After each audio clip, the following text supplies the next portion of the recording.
Students, आज का जो टॉपिक है हमारा वो है transpose of A matrix. Matrix का ट्रांसपोज। अब ट्रांसपोज कैसे डिफाइन करेंगे वो ये देख लो। हमारे पास मान लिया हमने let A is equal to a i j be an m cross n matrix, then transpose of A is denoted by A to the power capital T, A to the power small T और A to the power dash is an n cross m matrix such that. सबसे पहले यहाँ क्या बोला कि अगर हमारे पास कोई एक मैट्रिक्स ए है, उसका ऑर्डर क्या है m बाई एन, तो उसका जब तुम ट्रांसपोज लोगे ना तो उसका ऑर्डर क्या आ जाएगा n बाई एम। ठीक है, मतलब कि ट्रांसपोज जो होगा ना वो ओरिजिनल मैट्रिक्स के ऑर्डर का रिवर्स होगा, मतलब कि रो कॉलम में चेंज हो जाएगा एंड कॉलम रो में चेंज हो जाएगा।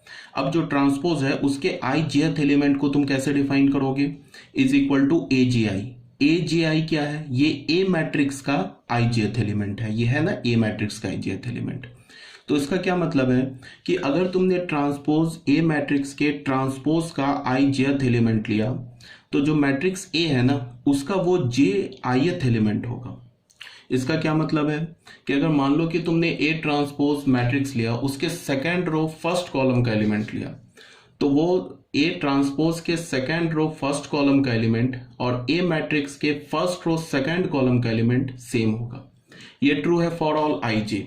आई का वैल्यू क्या होगा हमारा 1 से लेके n तक। क्यों? बिकॉज आई जो है वो कहां से, रो को बिलोंग कर रहा है। रो क्या हमारे पास m। और जे का वैल्यू क्या होगा 1 से लेके n तक। क्यों? बिकॉज जे जो है कॉलम को बिलोंग कर रहा है, कॉलम क्या हमारे पास n। ठीक है, thus A transpose is obtained from A by changing its rows into column and columns into row. मतलब कि तुम किसी भी मैट्रिक्स का ट्रांसपोज कैसे ऑब्टेन करोगे, उस मैट्रिक्स के जितने भी रोज है ना उनको कॉलम में चेंज कर दो और जितने भी कॉलम्स हैं उनको रो में चेंज कर दो, तो ए मैट्रिक्स का ट्रांसपोज आ जाएगा। जैसे कि एग्जांपल देख लेते हैं। जैसे कि हमने सपोज दैट यहाँ पे ये बोला कि हमारे पास कोई एक मैट्रिक्स, हमने जनरल मैट्रिक्स ले लिया। ठीक है, जैसे ये ध्यान दो, हमने एक जनरल मैट्रिक्स ले लिया ए, इसको हमने क्या बोला A11 A12 A13 A21 A22 A23। ये क्या हमारे पास 2/3 ऑर्डर का मैट्रिक्स है। ठीक है, अब अगर सपोज दैट इसका हमने ट्रांसपोज निकाला तो ए का जो ट्रांसपोज होगा वो 3/2 ऑर्डर का मैट्रिक्स होगा। और ए ट्रांसपोज हम लिखेंगे कैसे, या तो इस मैट्रिक्स में ये जो फर्स्ट रो है और ये जो सेकंड रो है इसको तुम, ये हमारा R1 है ये R2 है, इसको तुम कॉलम में चेंज कर दो। मतलब ये R1 है ना, इसको ऐसे करके कॉलम बना दो, R2 है इसको ऐसे करके कॉलम बना दो, या जितने भी कॉलम्स हैं उनको रो बना दो। या मतलब कि जैसे ये हमारा पहला कॉलम है ना C1, इसको ऐसे करके रो, फिर दूसरा कॉलम को उसके नीचे ऐसे करके रो बना दो, तीसरे कॉलम को रो बना दो। मतलब क्या बोलने का मतलब कि तुम या तो जितने भी रोज हैं उसको कॉलम में चेंज कर दो या कॉलम को रो में चेंज कर दो, एक ही बात है। तो हमने क्या किया, रो को कॉलम में चेंज कर दिया। तो पहला रो हमारा क्या है A11 A12 A13, इसको हमने कॉलम में चेंज कर दिया A13। फिर ये क्या हो जाएगा A21 A22 A23। ठीक है ना, तो ये इसका ट्रांसपोज हो गया। अब इसका ऑर्डर क्या हो गया, क्लियरली है 3/2, बिल्कुल है। अब ये हमें ए ट्रांसपोज मिल गया। तुम यहाँ से ऐसे भी ध्यान दो, अगर मान लो कि मैं ना इसके कॉलम को रो में चेंज करता तो ये जो दो एलिमेंट है ये फर्स्ट रो में आ जाते, फिर ये सेकंड जो कॉलम है ये सेकंड रो में आ जाते, फिर ये जो थर्ड कॉलम है ये थर्ड कॉलम में आ जाते, तो ये सेम ही मैट्रिक्स मिलता। ठीक है, अब क्या है कि तुम ऐसे देखो, अगर मैंने ए ट्रांसपोज के फर्स्ट रो फर्स्ट कॉलम का एलिमेंट लिया, A11 लिखने का मतलब कि हमने ए ट्रांसपोज के फर्स्ट रो फर्स्ट कॉलम का एलिमेंट लिया, तो वो किसके इक्वल है, A11 है ना, ये फर्स्ट रो फर्स्ट कॉलम का एलिमेंट। और ये A11 किसके इक्वल है, ए मैट्रिक्स के फर्स्ट रो फर्स्ट कॉलम के एलिमेंट। तो इसको भी हम ऐसे लिख सकते हैं, जो ए मैट्रिक्स है ना इसके फर्स्ट रो फर्स्ट कॉलम का एलिमेंट है। ठीक है, अब अगर तुमने ए ट्रांसपोज के फर्स्ट रो सेकंड कॉलम का एलिमेंट लिया, तो फर्स्ट रो सेकंड कॉलम क्या है A21।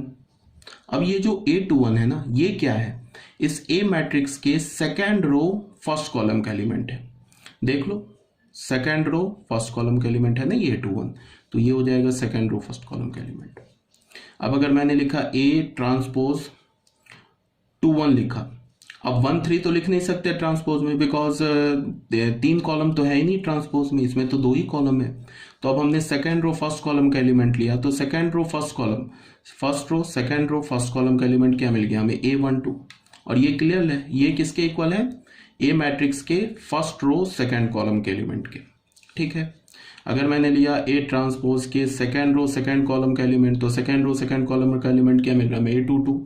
तो ये A22 ये किसके इक्वल है, फर्स्ट ए मैट्रिक्स के सेकेंड रो सेकेंड कॉलम के एलिमेंट के इक्वल।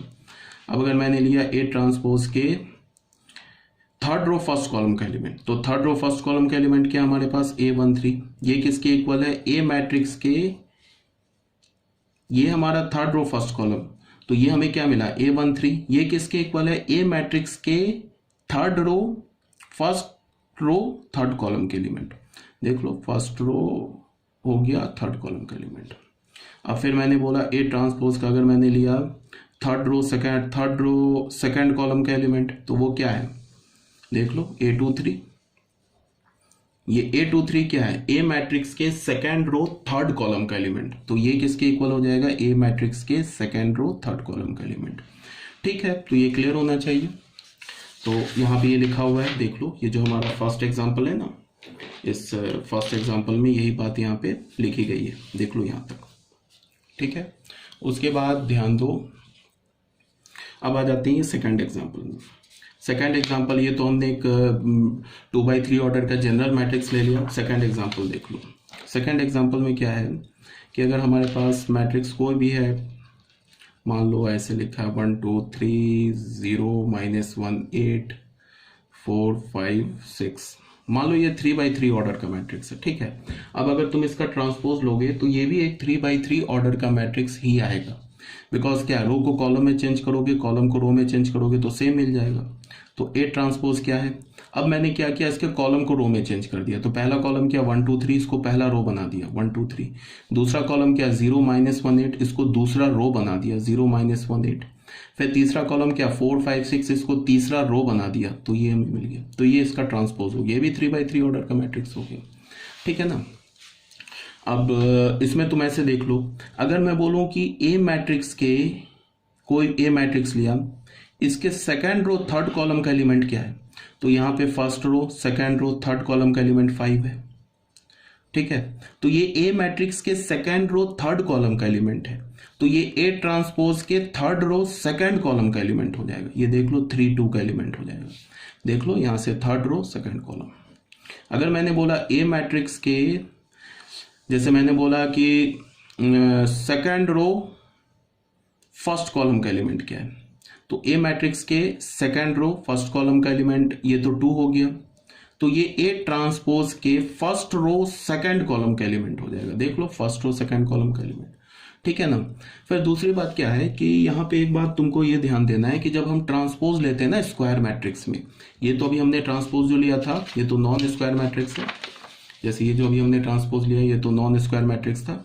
अगर हमने किसी भी स्क्वायर मैट्रिक्स का ट्रांसपोज लिया तो उसके जो डायगोनल एलिमेंट्स होते हैं ना वो चेंज नहीं होते।